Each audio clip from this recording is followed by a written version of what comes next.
Fórmula, Senado y Cámara que buscan una oportunidad, una curul justamente en el Congreso para luchar precisamente por las mujeres, pero hay una historia particular que me causa mucha curiosidad porque estábamos conversando antes de iniciar esta entrevista y es el trabajo tan arduo que han tenido que trazar, ¿verdad? Que pasar para poder estar allí y decir, ¿sabes qué? Sí. Yo voy al Senado con o sin tu apoyo. Prácticamente es algo así. Cuéntanos un poco, Magda.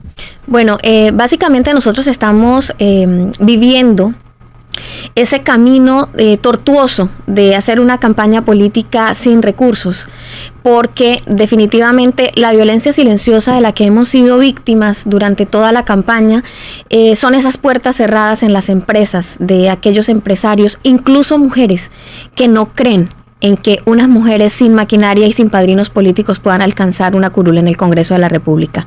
Entonces es muy triste ver cómo se lucha porque hayan leyes que favorezcan la participación democrática de la mujer, y cuando hay mujeres como nosotras que nos atrevemos a hacer este ejercicio político, no encontramos el apoyo en la empresa privada, incluso de las mismas mujeres que dicen, pero es que a ti nadie te conoce. Entonces es muy difícil que nos conozcan si para cada pieza publicitaria se necesita hacer una pequeña inversión, pero no contamos con ese respaldo de la gente. ¿Qué hemos hecho? Apoyarnos en aquellos amigos cercanos, familiares y nuestros propios recursos para poder abrirnos espacios. Hemos salido a volantear casa por casa en los municipios del Atlántico. Salí también a volantear casa por casa en municipios de Boyacá, de Cundinamarca, acabo de llegar de allá.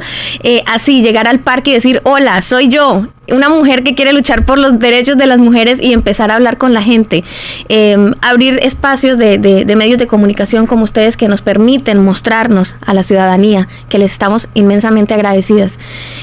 Pero de verdad es muy, muy complicado que la mujer se atreva, porque de por sí es difícil que el liderazgo de la mujer quiera mostrarse, porque las mujeres no se atreven a hacer ejercicios políticos, y cuando damos el paso, entonces encontramos muchos más obstáculos de los que por sí el ejercicio ya tiene. Bueno, pero yo creo que esto es un trabajo muy importante que resaltar, Diana, y por supuesto Magda, porque hay que tener en cuenta que llegar al Congreso de la República sin maquinaria, sin algún clan político o económico que esté detrás financiando justamente esa campaña, dice mucho, porque son entonces candidatas que pueden llegar al Congreso de la República hechas a pulso, con la ciudadanía. También, Diana, queremos conocer un poco de su recorrido, cómo ha hecho esta campaña y por supuesto cómo le ha ido en el Departamento del Atlántico.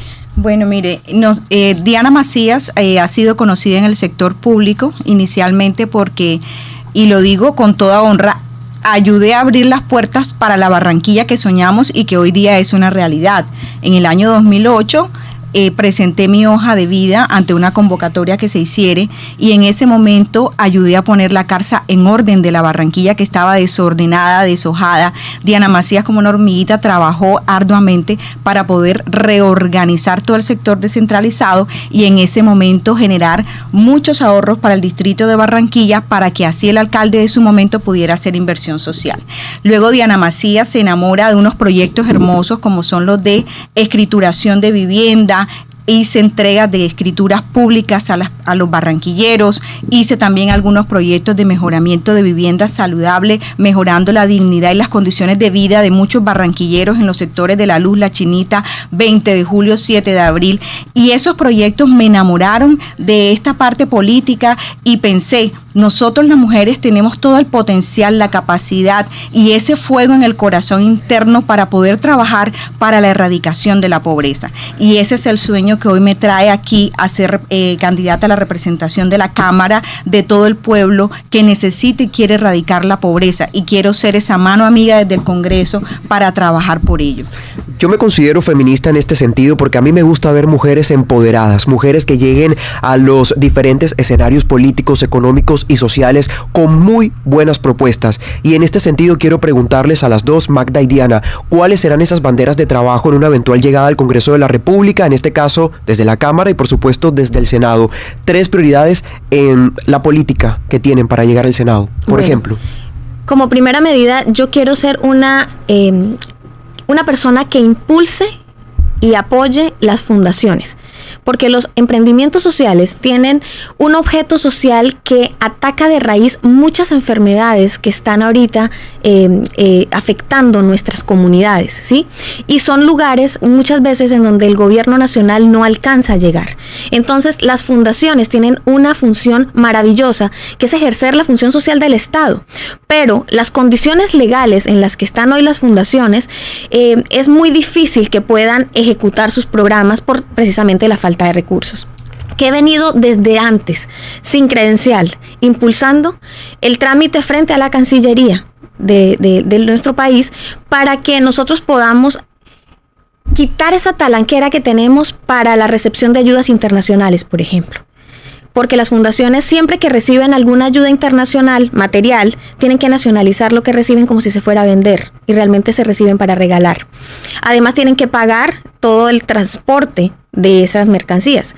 Entonces, lo que estoy haciendo es destrabar ese trámite, y ya lo estoy adelantando, y espero que en unos 2-3 meses ya podamos tener la buena noticia de que, bajo algunas condiciones especiales, obviamente no va a ser una cosa pues abierta, pero sí deben cumplirse unos requisitos, se pueda recibir con mayor facilidad ayudas internacionales que puedan distribuir nuestras fundaciones en Colombia. Eso va a bendecir a muchas familias. Por supuesto que sí. También pues quiero impulsar el tema del estímulo a la empresa privada para que haga donaciones.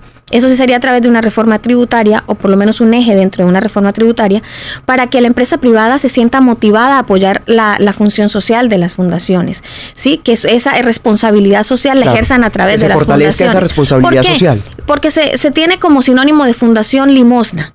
Las fundaciones trabajan con las uñas y resulta que es un deber del Estado impulsar su funcionamiento, y estos emprendimientos sociales bien estructurados también pueden generar empleo y transformar comunidades de manera efectiva. Entonces, para mí es una prioridad que, primero, impulsemos el emprendimiento social, y segundo, que nosotros garanticemos que los programas que se vayan a trabajar a través de las fundaciones sí se realicen, porque llegamos a comunidades muy vulnerables que están muy alejadas incluso de la mano del Estado. Esto es muy importante, Diana. Yo no había escuchado esta iniciativa, que es muy buena, teniendo en cuenta que, como usted menciona, Magda, trabajan con las uñas las fundaciones y muchas veces no cuentan con los recursos para poder favorecer a las comunidades más vulnerables en este caso. Bueno, yo también quisiera conocer su punto de vista sobre temas que siempre generan llaga o polémica a nivel nacional. Nosotros aquí solemos tener una dinámica de preguntas y respuestas rápidas y que tiene que ver como, por ejemplo, temas de corrupción, temas de aborto legal para la mujer, adopción homoparental, matrimonio entre parejas del mismo sexo. Queremos saber su opinión. Le merece acerca de estos temas que generan, que son álgidos y que también tiene que ver con las minorías? Pero hagamos entonces la dinámica, Diana. Claro, vamos a preguntarles con respuestas muy cortas, sí o no. Entonces empecemos. ¿Aborto legal, gratuito y seguro? ¿Qué dice Diana? No. No. ¿Qué dice Magda? No. En este caso, ¿cuál sería la segunda pregunta, Diana? ¿Adopción homoparental? Parejas del mismo sexo criando una familia, criando un niño.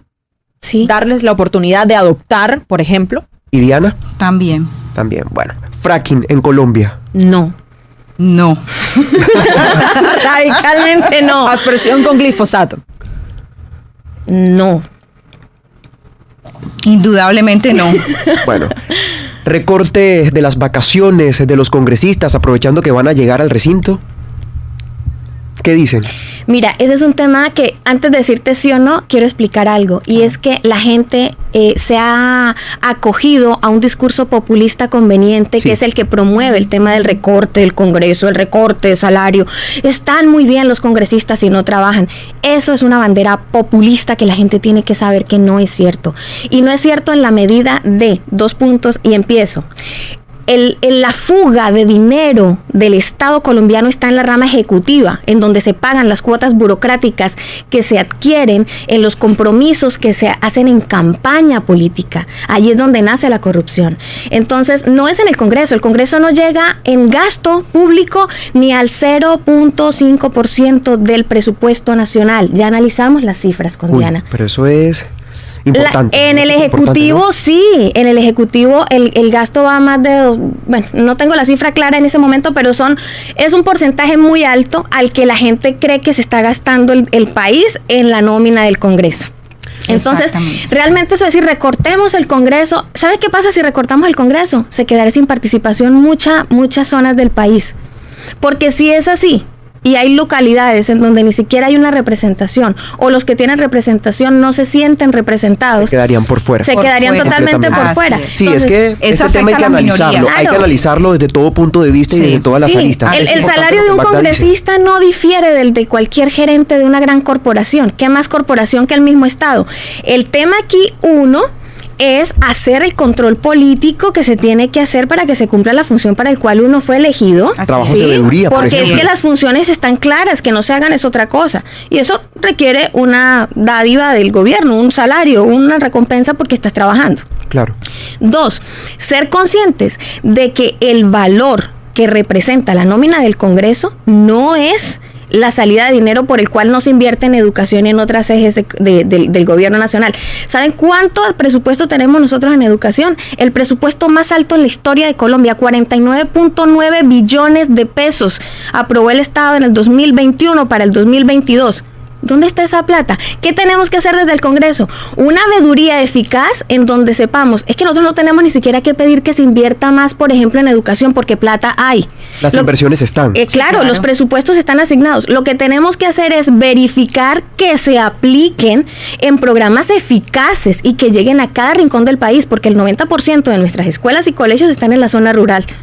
Y allá, con pandemia se evidenció la falta de protección de las secretarías de educación de nuestros departamentos y la irresponsabilidad y la inoperancia que tenemos en este tipo de entidades. Y por supuesto lo que pasó con este contrato de conectividad que ahí está en el aire todavía.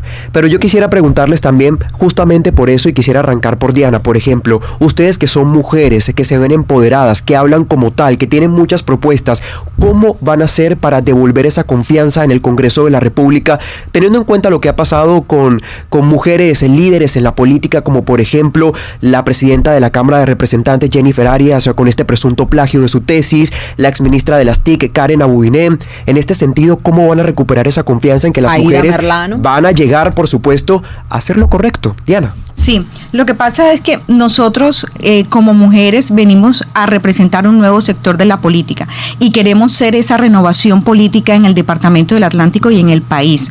¿Cómo se produce esa renovación política? Precisamente estar desligada de los grupos políticos tradicionales que nos han gobernado año tras año. Al estar desligada no existen los compromisos políticos, no existen las burocracias, no existen las maquinarias corruptas de los favoritismos, exactamente. Nosotros, Magda López y Diana Macías, somos dos mujeres que quieren precisamente ser esas políticas pero transparentes para inspirar a nuevas mujeres en que el sector público y el sector político necesitan mujeres como nosotras que vienen con hojas de vidas limpias, transparentes, a construir país. Suena como retórica, pero queremos nosotras renovar esa confianza del pueblo en nosotras, en saber que sí se puede, en inspirar a más mujeres que vengan a esta arena política, que no es fácil, indudablemente, pero que necesitamos generar espacios y que necesitamos cada vez que mujeres nos unamos en estos propósitos. ¿Para qué? Para la verdadera transformación de Colombia. Si nosotros seguimos en nuestra zona de confort, creyendo que detrás de las maquinarias políticas y de los hombres tradicionales de la política, la mujer es cuando puede florecer, nosotras queremos decir, podemos florecer mujeres sin tener esos condicionamientos, ¿sí? Por eso es que hoy nosotras lanzamos la campaña 1 millón de corazones, donde queremos conectar a mujeres del Departamento del Atlántico y toda Colombia a que se unan a más mujeres en que los proyectos políticos son posibles ser liderados por mujeres independientes. Bueno, otro tema que yo también quisiera abordar, Adrián, tiene que ver con el tema de inseguridad. Justamente esta mañana estábamos aquí conversando con el general de la Policía Metropolitana de Barranquilla, estas cifras que ha dado a conocer Barranquilla Cómo Vamos, donde nos señala que más de la mitad de los barranquilleros se siente inseguro en su barrio, en su ciudad, en su área. ¿Qué hacer, verdad? ¿Qué propone Magda, qué propone Diana desde el Congreso para poder ayudar a contribuir en esto, en que esto no se siga presentando? Porque hay muchas cosas que decir. Alguna falla está ocurriendo en el eslabón de la cadena de la justicia, bien sea que hay infructuosos los procedimientos de captura o que después cuando ya llegan al tema de judicialización algo pasa y los quedan libres, ¿verdad? Eso es lo que está ocurriendo recurrentemente. Y del otro lado también el tema, no sé, de la cadena perpetua para violadores de menores de edad. ¿Qué opinión les merece esta situación? Bueno, el tema de inseguridad, en Barranquilla se evidencia que ya uno no sale a comer con tranquilidad porque no sabe en qué momento va a haber un atraco, independiente del lugar donde esté ubicado el restaurante. Sí. Y esa sensación la tenemos en todo el país. Yo he estado recorriendo ya algunos lugares y de verdad que la percepción de inseguridad es grandísima. Y lo peor es que se percibe también que el Estado no quiere hacer nada para cambiar esa realidad. ¿Qué pasa? Hay que mirar la raíz de esa inseguridad. Uno, tenemos que trabajar el tema de valores en los colombianos. Nosotros tenemos que volver a los valores, ¿sí? Tenemos que incentivar a través precisamente de fundaciones y asociaciones que trabajen esto a nivel pequeño, o sea, atomizar el tema de este mensaje de valores para poder mostrarles plataformas de transformación a estos jóvenes que salen a robar a través del deporte, el arte, la cultura, y que ellos vean que sí hay otras oportunidades. Hay que empezar a trabajar en esto. Es un tema medio académico y de valores. 2, hay que aumentar el pie de fuerza de la policía en el país. Entonces, yo hablaba con unos agentes de policía en un municipio y les decía que ¿qué piensan ellos que se debe hacer a nivel de institución para que la gente o los jóvenes vean esta institución como una oportunidad de trabajo y hacer una carrera? Porque ser policía es una profesión en Colombia. Entonces me decía que también había que mejorar las condiciones laborales de la policía. Entonces desde el Congreso hay que trabajar la institución, volver a los valores dentro de la institución para recuperar la institucionalidad porque la confianza en ellos y mostrarle a los jóvenes que esta profesión también es una opción de vida. Por lo tanto necesitamos, hay municipios de Colombia que tienen muy poca presencia policial.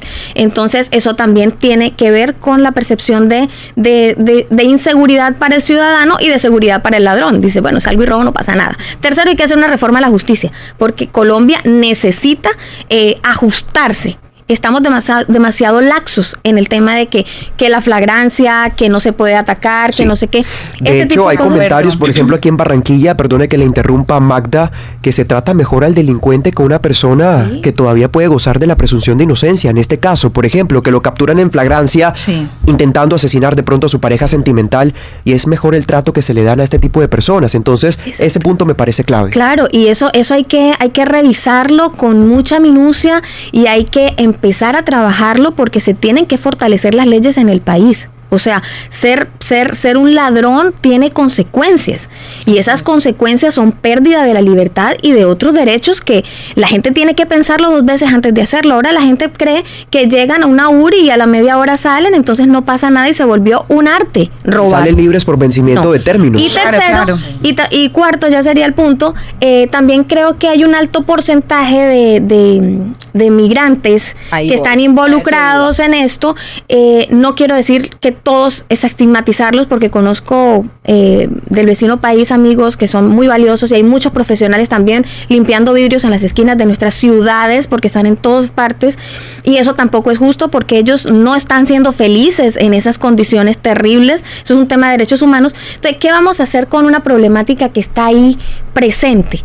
Tenemos que hacerlos productivos. No podemos tenerlos aquí de visita, mantenerlos, aguantarnos los problemas y ellos ahí en pausa. Es más, lo tenemos que hacer, 1, porque a nosotros nos conviene que ellos sean productivos y 2, porque no es justo que ellos desperdicien su vida en la mendicidad esperando que alguien en el mundo, porque esto es un tema de derechos humanos, les resuelva su situación solo porque salieron de su país. Si están aquí y se benefician de nuestro territorio, tienen que ser productivos. Ellos tienen que pertenecer a los regímenes de salud, pagar lo que tengan que pagar los impuestos, hacerlos productivos. Ya son una realidad, están aquí, pues hagamos algo con eso. Pero los tenemos como una verdad que no se puede evidenciar, pero sí les estamos incluyendo en el CISBEN, sí estamos pagando por ellos.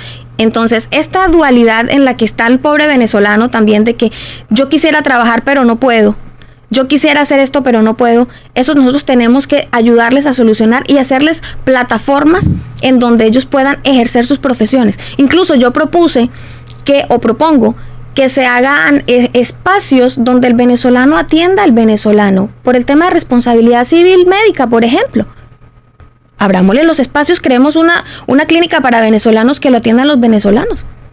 Y así el venezolano responde por el que mató, si se murió pues por un descuido médico. Sí, porque es que nosotros no los dejamos. Esto, ¿no, Conozco médicos valiosísimos con una cantidad de estudios que han tenido que estar aquí de auxiliares de enfermería por 2 años, 3 años porque no les validan el título.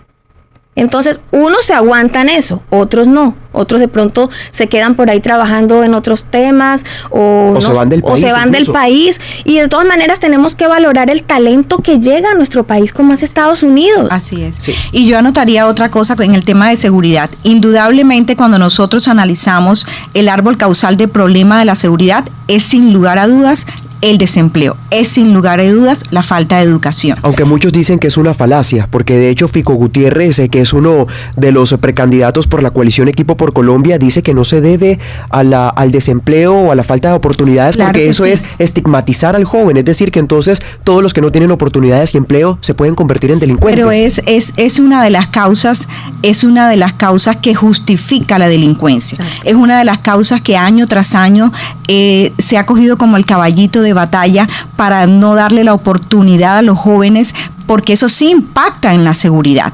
Entonces, ¿qué pasa? Nosotros tenemos un planteamiento educativo diferente. Nosotras queremos revolucionar la educación. ¿En qué sentido? Es necesario transformar el sistema educativo en donde a nuestros niños desde el preescolar les estemos enseñando la cátedra para la vida, donde a nuestros niños les estemos enseñando inteligencia emocional, donde les estemos enseñando en cómo transformar su mentalidad, en cómo tener una mentalidad empoderante. ¿Por qué?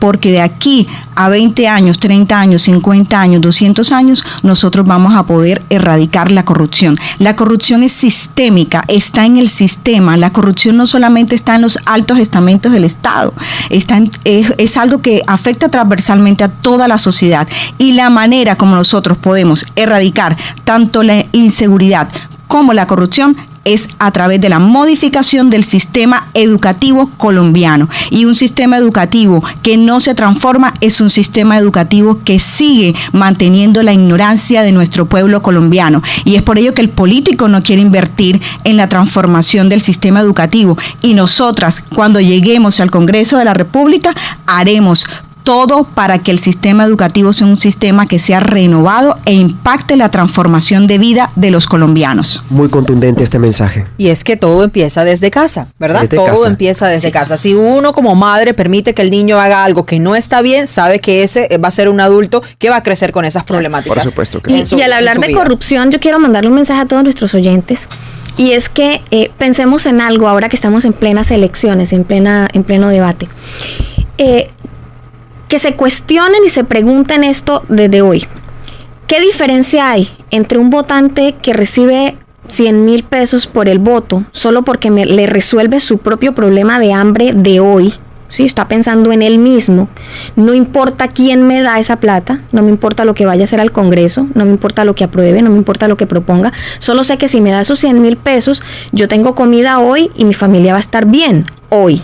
Sí, estoy pensando desde el egoísmo. ¿Qué diferencia hay entre tu votante que aceptas esos 100,000 pesos y aquel congresista que recibe 30,000 millones de pesos para resolver su problema de hambre? Que su problema de hambre es cambiar la BM, cambiar el Mercedes, cambiar, ¿sí? O sea, digamos que son problemáticas distintas, pero él resuelve su problema con los 30,000, 5,000, 10,000 millones que le dan y aprueba lo que sea porque a él no le interesa lo que pase con el país, sino lo que pase con su familia. Es exactamente lo mismo. La diferencia es la cantidad de plata que están recibiendo. Cada uno está tomando una decisión que debe tener en cuenta que impacta a toda una comunidad, pero lo está haciendo pensando en su propio bienestar. Entonces, cuando la persona que recibe los 100,000 pesos hoy, que es un corrupto, empieza a atacar a aquellos que dicen, ay, en el Congreso se roban la plata, en el Congreso hicieron esto, aprobaron más impuestos, aprobaron más. Ellos también son cómplices. Son cómplices absolutos y son exactamente iguales de corruptos. Bueno. Se necesitan trabajos importantes de veeduría para evitar justamente eso en los comicios legislativos y presidenciables, porque recordemos que este año 2022 puede ser el año de la transformación. Son importantes los comicios que se van a llevar a cabo este año y por supuesto allí los medios de comunicación tienen que poner la lupa, pero también los diferentes líderes comunitarios, las diferentes veedurías y por supuesto testigos electorales. Gracias Diana, gracias Magda por acompañarnos en RCN Radio. Aquí lo importante es que las personas que se conecten con nuestro proyecto político marquen el 13 de marzo U91 al Senado y U103 a la Cámara de Representantes. Repitamos, por favor, para que quede muy claro allí. Otra vez. U91 al Senado y U103 a la Cámara de Representantes. Bueno, una fórmula que promete mucho, Diana. Me ha encantado Además esta que conversación. bueno, ya la carrera se hace corta, ya estamos a menos de un mes. El próximo domingo 13 de marzo será el día a elegir. Definitivo este año electoral. Gracias, Diana. Muchísimas gracias a Magda, por ustedes este por tiempo en abrirnos el RCN Radio, espacio. muy amables. Gracias a Barranquillerísimas. Con mucho gusto. Gracias, un gran abrazo para todos. Sí, señor. Seguimos nosotros, entre tanto, con más información, pero primero una pausa de comerciales.